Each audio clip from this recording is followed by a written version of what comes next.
Welcome to 2021. We are guestless for this episode, but we discuss what's ahead for the new year on the Music Universe podcast. Oh, Matt, it's been a great start to the new year, hasn't it? Yes, it has. Larry King is beating COVID as we speak. He's been moved out of the ICU. That's my 2021 barometer. Yes. If 2021 took Larry King in the first few days of the year, it was just going to be another crap year. That's just a bad way to start the year. But he's beating COVID, so that's a positive sign for the year. I am a very superstitious person. If I see an upside-down penny in my house, I will not touch it. So... Well, I don't mean to crush that, but in the last 15 minutes before we started recording this episode, Dr. Dre's in ICU at an LA hospital for a brain aneurysm. Dr. Dre? Yeah. Oh my God. I've been in my booth for the last 2 hours. I haven't, doing a bunch of podcast stuff. I haven't heard that. Yeah. I don't, at the time we're recording this, don't have it up on the site because we were about to record, but he's stable and lucid, but doctors aren't sure what caused the bleeding, and they're doing a bunch of tests. So, man, hope he recovers. Isn't he the guy? Is he the guy that Kesha made? Some doctor something. Is he the guy Kesha made the accusation about? No. He's Dr. Dre's the famous rapper and mogul behind Beats by Dre and all that, but no. You can tell we follow hip hop. Well, we try to follow the news, but I don't follow the artists. Yeah, that's true. So, hopefully by the time this airs, he's fully recovered and out of ICU. So, yes, indeed. Well, 2021 is upon us, and with that, a lot of new music. What do you got, buddy? Well, quite a few, actually. We discussed figuring out what would be our most anticipated albums, but, there's still not a lot out there that we know for sure are coming, that I know that we are looking forward to at least, just because it's too new into the year, and artists have probably been busy recording but aren't necessarily prepped to make some album announcements in light of everything and not knowing where touring is going to be in order to promote it, although many people have been releasing albums despite that typical tool to promote. But this will just be kind of what some of the albums that I know are coming, that hopefully are coming, that I'm anticipating. Man, the first I'd have to say is it's been TBD for a while now, but Eric Church. Really? He's releasing something. Well, he actually has been. So this time last year, before the pandemic, he actually, in December of 19 into January of 20, he had spent about a month in a studio in, I believe, North Carolina with his band and writing songs and recording like a song a day. So they have like a double album's worth of material, I think 28 songs. Oh, wow. They've released a handful, and with kind of a blue and red theme at first, and they incorporated purple. So I've seen some reports that people are rumoring that it might be a double album. I haven't heard specifics on that. I don't like to speculate, but that could be, considering we know he has 28 songs. But if he's like anybody else... Well, the man hasn't gotten to do any of his freaking marathon 5.5-day concerts that should be festivals. Definitely. I don't know. If he's like anybody else, they typically record songs and don't include all of them on one project. But if he did do a double album, that's a lot to look forward to. I mean, the songs I've heard so far are pretty much on par with the last bit of music he's been releasing with that production quality and stuff. So I'm actually looking forward to it. I'm a pretty big fan, despite what he's said about Garth and stuff. I don't really take a lot of that into consideration. If they make good music, then that's cool. He's definitely a hard worker and knows how to perform. And yeah, like you said, I mean, his concerts could go on for days. The last tour was the Double Down tour, where he did 2 nights and 2 different set lists in each city. over the course of that weekend. You know. Yeah. Well, what else? What else? You're the one with the. I really don't know what's coming. I've kind of just been. It seems like more people are doing surprise releases Yeah. rather than big launches. I mean, take for instance Garth and the 2 decades it took to release Fun. I don't know. I'm being very hyperbolic this evening. I Yeah. don't mean to be a jerk. I'm just, things are taking longer than they should. And he had years to he had that material for years, or most of it. Shallow's new, and I think some other stuff's new. Most of the songs were about 2 years old, 2.5 before the album dropped. Well, he broke his pattern. It was 2014, 2016. It was supposed to be 2018. Yeah. We didn't get an album, but we got an album in 2020, and I hope in 2021 we get another anthology. But that's another story. Maybe we can, in a little bit, do what we hope happens with albums and releases. Yeah. But back to my main point, I got on a tangent. Things seem to be dropping as surprises rather than, hey, this is coming in 5 months. Yeah, and that's what's also making this kind of hard, because we can anticipate all we want, but we really don't know. For some reason, the surprise release method is like really popular. I would personally prefer some promotion and some ideas of what's going on, but it seems to be working for a lot of artists. So I don't know who else may do that. I mean, Eric Church did surprise drop an album a few years ago, right after the CMAs. It was showing up in vinyl and CD format in fan club members' mailboxes before it was even announced. It just, appeared, and then it was announced at the CMAs, and the next day it was available. So, I don't know. I'm not the biggest fan of the surprise release. I think it's working for the pandemic because we're still very much in a stay-at-home as much as you can mode. I don't want to say we're in lockdown, but our culture has shifted to working from home, to staying home, not going to restaurants, ordering in, ordering takeout, only going someplace to pick something up real quick. So we're still indoors. And so, this distracts me from the fact that I'm inside, not out there doing Right. stuff. I think I've said this a couple times. I actually moved, and my building is, I love this, and I can't wait to get to use this feature, is 2 blocks from Cap One Arena. Oh, wow.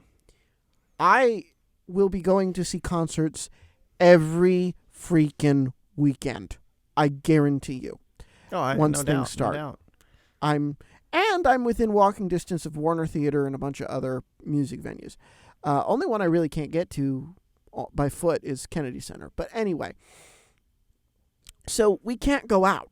We can't go out and enjoy concerts. So, surprise, here's the album. Yeah. But I a part of it, and I mentioned Garth a few minutes ago, part of that fun, no pun intended, was waiting for it.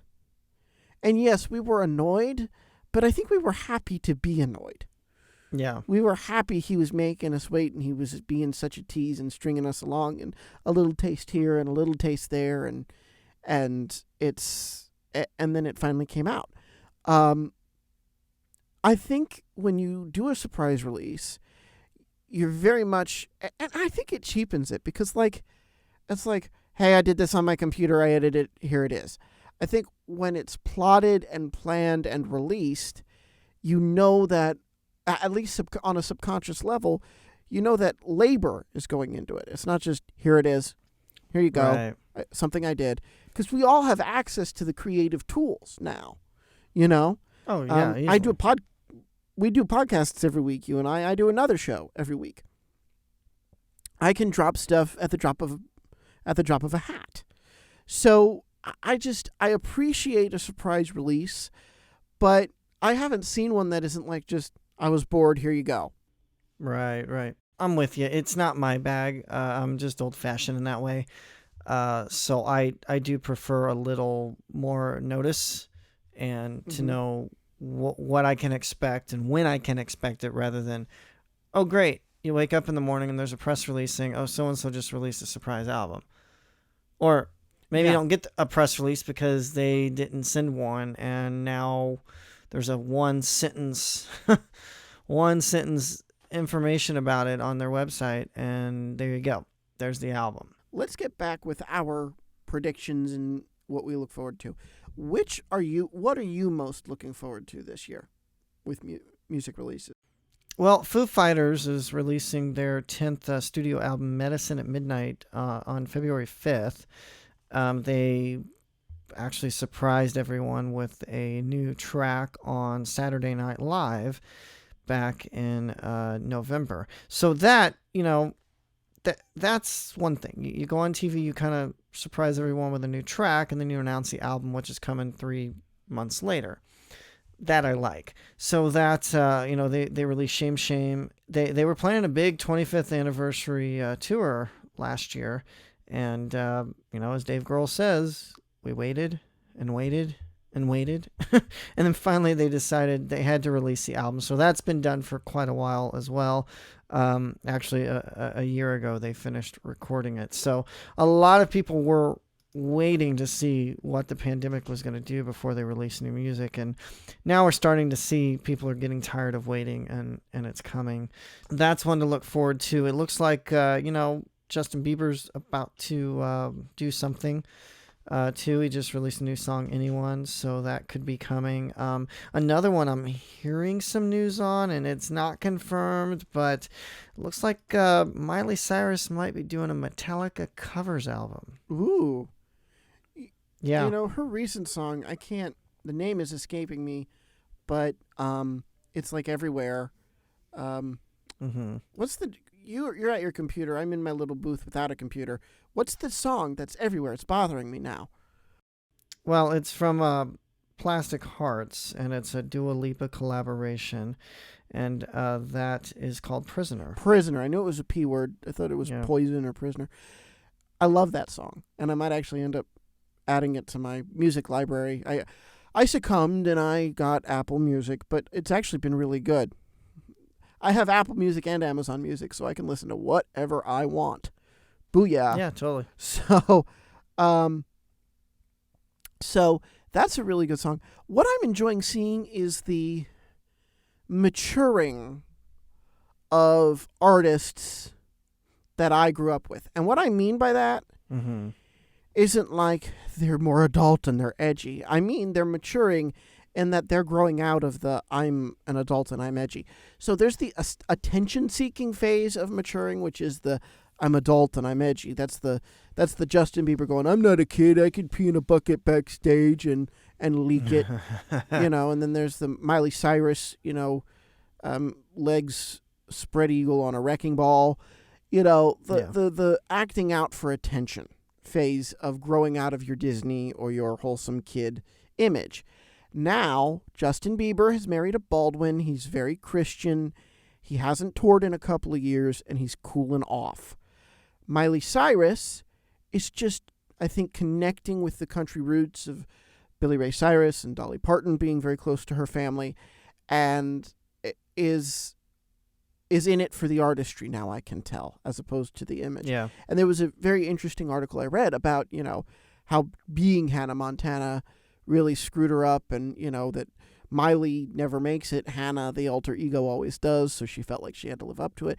And that was a valid point. So what I'm looking forward to in 2021 isn't any albums per se, but watching these artists that I don't necessarily listen to their music, but I grew up with them, and I watched their Disney phase, and I watched their cute preteen phase. Now it's about the music, and now they might get me. They just might get me, because some of the stuff that's coming out, I just would not have. Like Justin Bieber collaborating with Dan and Shay. Not my favorite song in the world, but that's a collaboration I wouldn't have expected even 2-3 years ago. Right. So the growing up of these artists out of the kid phase, out of the attention seeking, I'm not a kid anymore phase, into true artists is really something that I'm enjoying seeing. No, you're absolutely right. It's great to see them actually become more artistic and less about the glam of it all, and about the shock value. So that's I think that's a great aspect that we're starting to see from some of these younger but older, established artists. Exactly. Yeah, some other albums that it almost feels like a Weekend Notes notable releases type thing. But some other albums that I know that we can expect this year. Willie Nelson is releasing yet another Frank Sinatra tribute album called That's Life. That's coming on February 26th. Florida Georgia Line's releasing Life Rolls On February 12th. Get this now, Loretta Lynn's releasing two. So one is a 50th anniversary reissue of Coal Miner's Daughter. That's also coming February 12th. And then on March 19th, we get Still Woman Enough, featuring collaborations with Reba and Carrie Underwood. Yes. Margot Price is on there, and Tanya Tucker. Love that.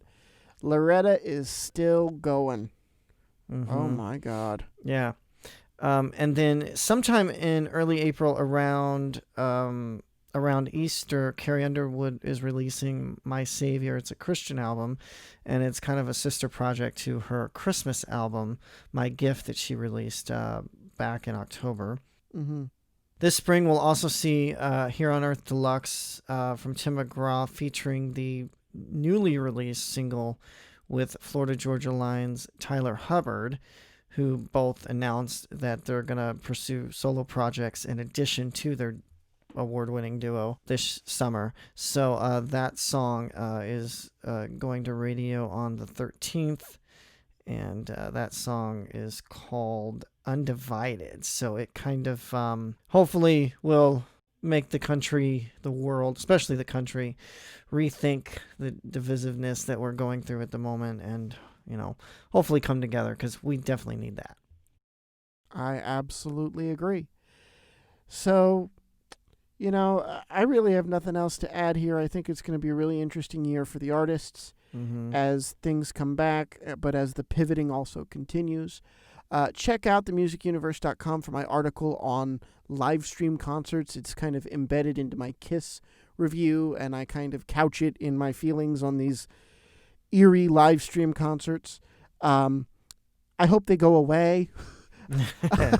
Right. I want to be in an arena seat very soon. Come March, it'll have been a year since I've sat my butt in an arena. That's not a good feeling. Mine'll be February. Yeah. Yeah. So.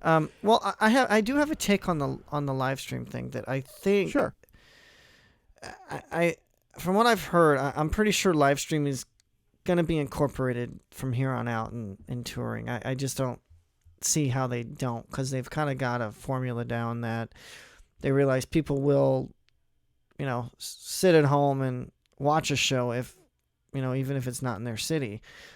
My prediction is they're going to offer live streaming of, if not every show, a show per tour for some time, most major acts. I would predict. I don't have any insight to this. That's just a prediction, because so many acts are doing that because they're forced to do that.